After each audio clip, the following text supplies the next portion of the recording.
All right, welcome back to the forum, this is the weekly overview, sorry, jumping ahead of myself. Uh, this is my weekly overview for week two. We are dealing with the question again of political knowledge, forms of knowledge. We're looking at laws, explanation, and interpretation. We want to understand what kinds of knowledge are, kind of useful in political research. Obviously, there's a lot of different kinds of information out there, and political science and other uh, avenues of inquiry that consider themselves to be scientific basically want to focus on some forms of knowledge more than others. So uh, we're also going to talk about whether or not we should be looking at the social sciences as a kind of uh, adjunct to the natural sciences.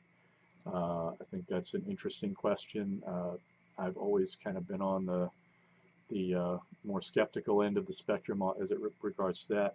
We're going to talk about whether or not politics can be studied scientifically. There are a lot of very formidable obstacles to the scientific study of such variable behavior as what humans do when they are motivated politically.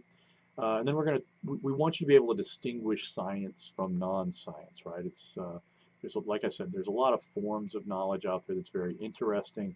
That doesn't mean that they are, researchable from, and that's an actual word that they use in the text, whether they're researchable from a scientific perspective. So um, there's a lot of interesting stuff going on in this chapter.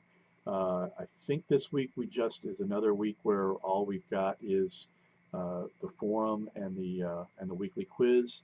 I hope to have your first critical thinking exercise posted. It will probably be in week 3 or week 4. I really want to do something related to objectivity, so that'll probably be coming next week. So let's have a good week of study.